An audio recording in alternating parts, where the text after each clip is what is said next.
Start. आज हम लोग चैप्टर 2 डिस्कस करने वाले, जिसका नाम है पुष्पी पादपों में life presence, sexual reproduction in flowering plants. करते हैं इसको सेक्सुअल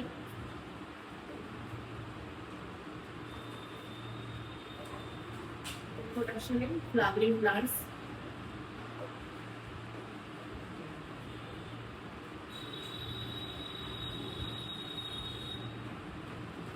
पुष्पी पादपों में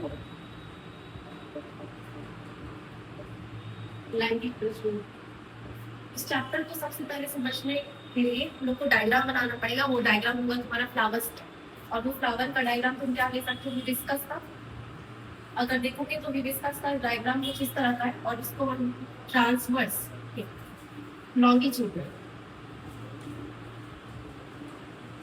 लॉन्गिट्यूडनल डिवाइड करेंगे, बी से आधा डिवाइड करते हैं, और इसके बाद देखेंगे तो यहाँ पे कुछ प्रेजेंट होते हैं इस तरह के स्ट्रक्चर।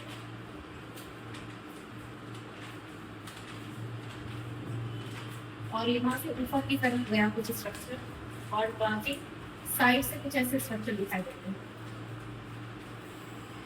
इसका नाम होगा क्या? अगर नीचे से हम स्टार्ट करें तो नीचे वाले का नाम वहां से देखोगे, इसको हम ब्रिंग से कहते हैं। फूल के पकड़ने वाले पार्ट को स्पेसिफिकली ब्रिंग कहा जाता है। उसके जस्ट ऊपर में फूले हुए पार्ट को क्या कहते हैं? फूले हुए पार्ट को क्या बोलोगे? इसको हम कहते हैं क्या? पुष्पास्त्र। नेक्स्ट यहाँ पे कुछ स्ट्रक्चर पाए जाते हैं।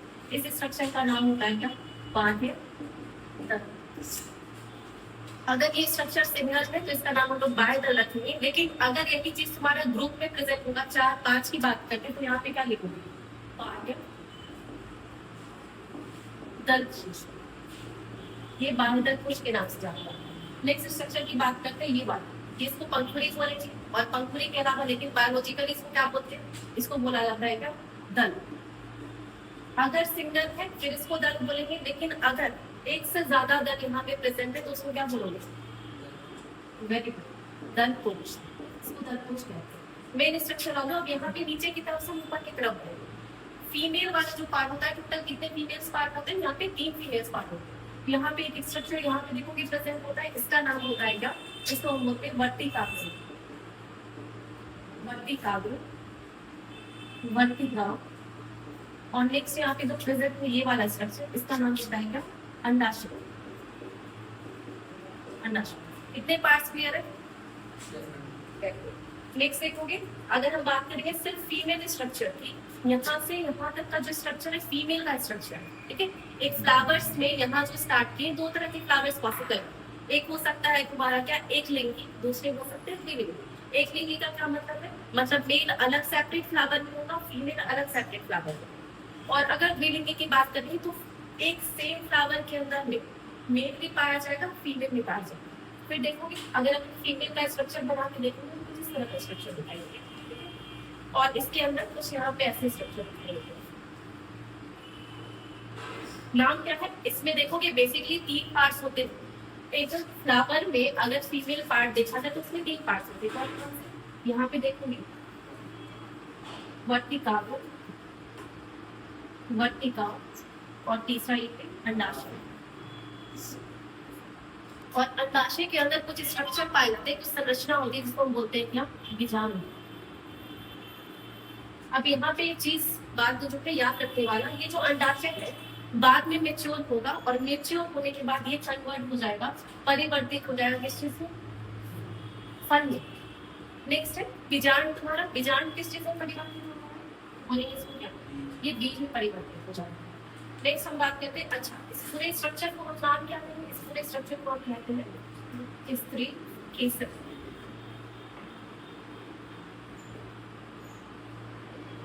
क्रिस्टल्स, या इसको कार्पेल भी कहा जाता है, कार्पेल भी कहते हैं। नेक्स्ट आप लोग डायग्राम हम बात करेंगे तो ये पूरा यहाँ से यहाँ तक का स्ट्रक्चर जो था वो था फीमेल का। अब बात करेंगे मेल का। अब देखोगे इधर साइड से और इधर साइड से हम 2 स्ट्रक्चर बनाए जो मेल का है, लेकिन क्या एक फ्लावर में सिर्फ 2 ही मेल होते हैं? तो बहुत सारे मेल्स, लेकिन हम यहाँ पे सिर्फ एक स्ट्रक्चर मेल का बना करके देखेंगे, ड्रॉ करेंगे कुछ इस तरह के स्ट्रक्चर। और इसके पास ही बेसिकली देखा जाए तो 3 पार्ट्स होते हैं। वैसे तो 2 ही पार्ट हो, लेकिन हम लोग 3 पार्ट में इसमें करके देते हैं। सबसे पहला भाग जो यहाँ में खुला हुआ स्ट्रक्चर ये दिख रहा है, इसको हम बोलते हैं परागकोश। ये आ जाएगा तुम्हारा तंतु या फिर तंतु के नाम से जानेंगे। बिल्कुल धागे की तरह स्ट्रक्चर रहता है, ठीक है। नेक्स्ट है यहाँ पे इसको हम लोग बोलेंगे योजी। योजी क्या है? तो परागकोश और कुतंतु को जो बीच से कनेक्ट करके रखा, उस कनेक्शन का नाम क्या होगा? योजी है, ठीक है। नेक्स्ट अगर बात करोगे, फ्लावर्स में कितने चक्र होते हैं? पुष्प के चक्र। तो बेसिकली हम बात करें तो पुष्प के 4 चक्र होते हैं। पहला चक्र, दूसरा, तीसरा और चौथा। ये चौथे चक्र का टोटल नाम क्या है? पहले चक्र का नाम होता है क्या?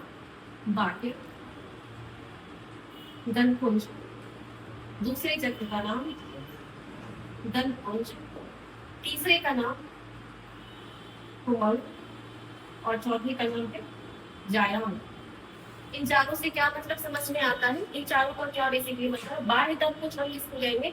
अभी हम बताए थे कि बाह्य दल के ग्रुप को, ये ऐसा जो स्ट्रक्चर है ये एक नहीं रहता, बहुत सारे रहते हैं। फॉर एग्जाम्पल अगर हम लोग देखिए एक पुष्प के कली को, तो इस तरह का कुछ स्ट्रक्चर दिखाई देता है ना?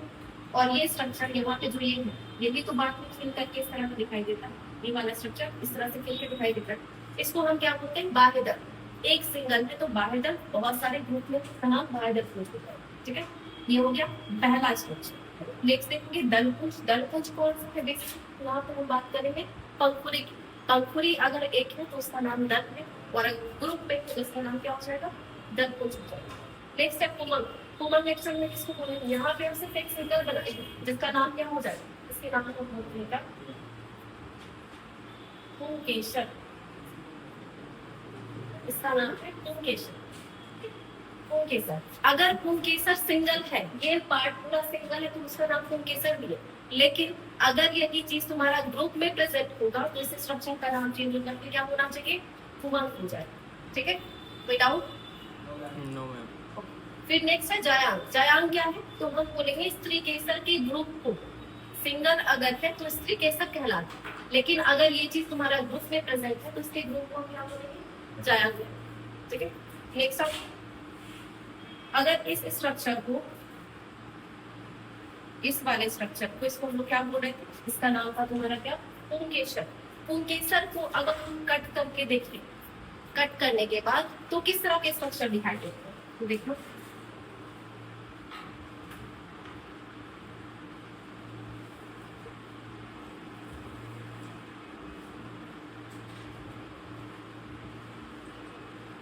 सबसे पहले तो ये इसके पास 2 लोब होते हैं, ठीक है। द्विपालिक संरचना है। अगर बात करें परागकोश की, तो परागकोश में कितने पाली हैं? 2 पाली प्रेजेंट है, इसीलिए इसको द्विपालिक भी कहा जाता है। द्विपाली तो है ही, इसके साथ साथ इसके अंदर जो प्रेजेंट है ये इस तरह के स्ट्रक्चर टोटल कितने? 4 प्रेजेंट, ठीक है। Total 4 present. अगर इसके बारे में एक सिंगल घर वाला स्ट्रक्चर ले तो चारों तरफ से वही प्रेजेंट। अगर एक सिंगल लेयर ले लो, इसके पास टोटल कितने दीवार है? टोटल 4 दीवार। किसके? तो बोलेंगे परागकोश के पास, परागकोश के जो वॉल है वो 4 होते हैं, 4 वॉल में डिवाइडेड होता है। पहले वॉल का नाम क्या है? पहला जो दीवार है उस दीवार का नाम क्या है? बाह्य अस्तर। सेकेंड वाले का नाम है अंतः अस्तर। थर्ड वाले का नाम क्या हो जाएगा? मध्य अस्तर। और फिर जो तुम्हारा सबसे लास्ट नंबर पे उसका नाम होता है टैपिटम। टैपिटम। और इन चारों दीवार में से सबसे ज्यादा इंपॉर्टेंट दीवार कौन सा है? सबसे इंपॉर्टेंट दीवार कौन सा है? तो बोलिए टैपिटम। क्योंकि टैपिटम का फंक्शन पूछ सकता है, टैपिटम का क्या कार्य है, तो लिखेंगे टैपिटम का कार्य होता है। अब इसके अंदर एक्चुअली जो बनने वाले छोटे छोटे परागकण जो आगे चल करके मेल गैमेट बनाने वाले हैं, ये परागकण आगे चल के क्या बनाएंगे? मेल गैमेट बनाएंगे। तो इसी को क्या करेगा? ये पोषण देता है, न्यूट्रिशन देता है, पोषण देता है। या फिर उल्टा क्वेश्चन पूछ सकता है कि परागकण को जो तुम्हारे एंथर के अंदर या फिर परागकोश के अंदर जो बन रहे थे परागकण, उसको न्यूट्रिशन देने का काम कौन कर रहा है? पोषण देने का काम कौन कर रहा है? तो वो लोग टैपिटम काम कर रहा है, ठीक है। इसके अलावा टैपिटम के बाद हम लोग देखें तो टैपिटम के बाद क्या दिखेगा? इस स्ट्रक्चर, ये जो पॉलिन ग्रेन है जिसको हम बोलते हैं क्या? परागकण। इसका एक स्ट्रक्चर बना के कैसा स्ट्रक्चर? ये हो गया हमारा परागकण का स्ट्रक्चर। और इसके पास ही 2 लेयर्स प्रेजेंट होते हैं, एक अंदर वाला, एक बाहर वाला, ठीक है। और कुछ इस तरह का स्ट्रक्चर।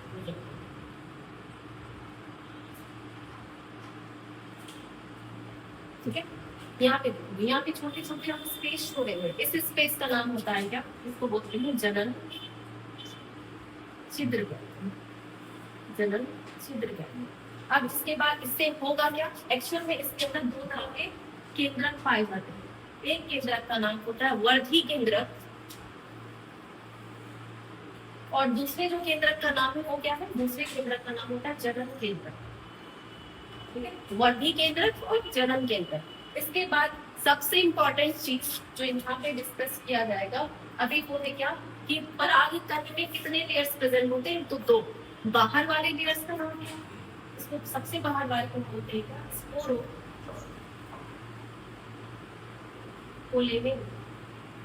स्पोरोपोलेमिक। एंड दूसरा जो अंदर वाला स्ट्रक्चर है, उस स्ट्रक्चर का नाम क्या होगा, उस स्ट्रक्चर का नाम होता है क्या, पेप्टो सेल्यूलोज। एक्चुअली ये बना जो होता है, मतलब सिंपल सा बोल सकते हैं क्या, परागकण में दो लेयर्स प्रेजेंट है, एक अंदर वाला और एक बाहर वाला। बाहर वाले को बोलते हैं बाह्य चोल, अंदर वाले को बोलते हैं अंतःचोल। अब तुमसे एक क्वेश्चन आ सकता है कि बाह्य चोल वाले का जो स्ट्रक्चर है वो किस चीज का बना होगा, तो हम उसमें लिखेंगे स्पोरोपोलेमिक का बना होगा। नेक्स्ट है अंतःचोल के बारे में डिस्कस करते हैं, तो अंतःचोल जो होता है वो किस चीज का बना होगा, तो यहाँ पे पेक्टोसेलुलोज। पेक्टोसेलुलोज का क्या होता है, प्रोटीन और सेलुलोज से मिलकर के बना है, उसको हम पेक्टोसेलुलोज कहते हैं। ठीक है, नेक्स्ट अगर बात करोगे तो यहाँ पे आ जाएगा क्या, पूछता है यहाँ पे क्या पूछा जा सकता है क्वेश्चन, स्पोरोपोलेमिक जो होता है उसके क्या फंक्शन है, यहाँ पे क्या रूल लिखा है, तो बोलेंगे स्पोरोपोलेमिक जो होता है वो सालों करोड़ों वर्ष तक जो है इकट्ठा रहता है, ये डेड नहीं होता। ठीक है, इसका जैविक अपघटन नहीं होता, ये डेड नहीं होता, ये सालों सालों तक जीवित रहता है। ना ही इस पे कोई ताप का असर होता है, ना ही कोई एसिड का, जिसको बोलते हो अम्ल, क्षार, किसी भी चीज का असर नहीं होता। तो इसीलिए बोल सकते हैं ये सालों सालों तक क्या रहता है, जीवित रह सकता है। ठीक है, नेक्स्ट ओके, अगर हम फीमेल की बात करें, या तो मेल या मेल बनेंगे तैयार। ठीक है, और ये जो हमारा है जनन छिद्र, इसी जनन छिद्र से आगे चल करके क्या निकलने वाला है, आगे चल करके पराग नलिका निकलने वाली है। ठीक है, और एक प्रोसेस आता है परागन। परागन क्या है, तो परागन हम तब बोलते हैं, मान लो यहाँ पे तुम्हारा मेल गैमेट बन करके तैयार, जिसको हम पॉलन ग्रेन या फिर बोल रहे थे परागन, और ये परागन कहाँ चल गया, निकल करके ये आगे वर्तिकाज घटक, और इसी क्रिया को हम क्या कहते हैं, इस क्रिया को हम परागन कहते हैं। अब ऐसा परागन कितने प्रकार का हो सकता है, दो प्रकार। कौन कौन सा परागन बोलेंगे, एक होता है स्वपरागन और दूसरा परपरागन। स्वपरागन क्या है, स्वपरागन वो है जो सेम फ्लावर्स में होता है। मान लो ये एक फ्लावर है और इसका परागकण निकल करके यहाँ तक पहुंच गया, तो इसको क्या बोलोगे, स्वपरागन।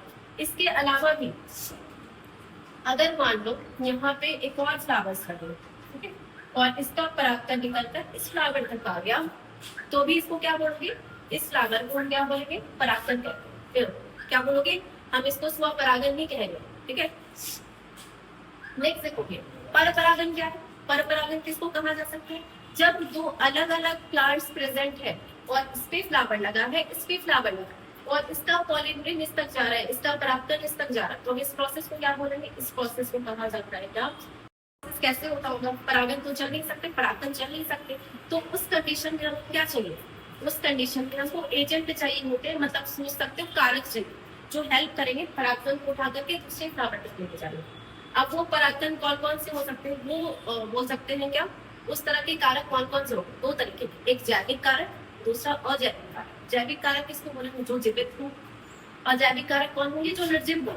अब सबसे पहले निर्जीव के बारे में समझना। निर्जीव किसको कहेंगे, निर्जीव दो प्रकार के हो सकते हैं, एक तो हो सकता है जो प्रोसेस परागन करना जल के द्वारा, मतलब अगर जो तुम्हारा पानी में होगा फ्लावर्स, या फ्लावर्स जो बोल सकते हो प्लांट जो होंगे कहाँ पे होंगे, पानी में होंगे, तो उसमें पॉलिनेशन का प्रोसेस कैसे होगा, यानी कि परागन की क्रिया कैसे होगी, पानी के थ्रू, तब उसको हम क्या बोलेंगे, जल परागन। ठीक है, और अगर वायु के थ्रू हो रहा है, हवा के थ्रू पॉलिनेशन का प्रोसेस हो रहा है, तो उसको क्या बोलोगे, वायु परागन का प्रोसेस। तो ये दोनों जो आता है तुम्हारा किसमें आएगा, अजैविक कारक। ठीक है, नेक्स्ट बात कर रहे हैं जैविक कारक। जैविक कारक क्या है, जैविक कारक का मतलब होता है क्या, जैविक कारक का सीधा सा मतलब समझोगे जीवित चीजों से, जीवित चीजों से। अच्छा, अब वो क्या क्या जीवित चीजें हैं जो पॉलिनेशन का काम कर सकती है, परागण का काम कर सकती है? तो बोलोगे क्या सबसे पहले? कीट परागण। कीट परागण के थ्रू हो सकता है, ठीक है, पॉलिनेशन का काम। दूसरा हो सकता है किसके थ्रू? पक्षी परागण। और भी हो सकता है पक्षी परागण के अलावा हम लिखेंगे क्या? घोंघा द्वारा परागण, घोंघा के द्वारा परागण। और भी हम चीजें लिख सकते हैं इसके अलावा चमगादड़, चमगादड़ के द्वारा परागण। तो इन सारे परागण को हम लोग क्या बोलेंगे? हम इनको कहेंगे क्या? अजैविक के थ्रू जो परागण होता है उसके द्वारा जो होता है उसको बोलते हैं अजैविक परागण। और इन सारे एजेंट्स को बोलेंगे क्या? कारक कहा जाता है, ठीक है। इन्हीं के थ्रू जो हेल्प करके हो गया क्या? परागण का प्रोसेस हो। नेक्स्ट देखोगे, अगर नेक्स्ट की बात करते हैं तो यहाँ पे देखो, अगर फीमेल का स्ट्रक्चर पढ़ोगे तो फीमेल का स्ट्रक्चर हम किस तरह से पढ़ेंगे? अगर यहाँ पे ही हम ड्रॉ करके देखेंगे, देखो ध्यान से, यहाँ पे जो अंदर वाला स्ट्रक्चर है कुछ इस तरह का है। और इस स्ट्रक्चर को अब हम बोलते हैं बीजांड। अब डेवलप हो चुका है बीजांड। बीजांड के अंदर टोटल न्यूक्लियस का नंबर यानी कि केंद्रक का नंबर कितना होता है? अगर ऊपर की तरफ देखेंगे तो 3 होगा, नीचे की तरफ देखोगे तो 2 अगल बगल होता है, लेकिन तुम्हारा बीच में जो होता है, बीच में देखा जाएगा तो बीच में तुम्हारा यहाँ पे होता है, यहाँ पे, ये बीच में और एक यहाँ पे। मतलब अगर टोटल देखा जाए तुम्हारे पास कितने न्यूक्लियस है, कितने केंद्रक है एक बीजांड के अंदर, ठीक है। तो हम बोलेंगे 3 केंद्रक ऊपर की तरफ, 3 केंद्रक नीचे की तरफ और बीच में 2 केंद्रक प्रेजेंट है। 3 में ऊपर की तरफ जो प्रेजेंट है उसका नाम होता है प्रतिमुख कोशिका, और नीचे की तरफ जो अगल बगल प्रेजेंट है उसका नाम है तुम्हारा क्या? सहायक कोशिका, ठीक है, सहायक कोशिका। और बीच में जो प्रेजेंट है वो तुम्हारा मुख्य रूप से भूमिका निभा रहा है किस चीज में? तो बोलेंगे अंड कोशिका, मेल या फीमेल यानी।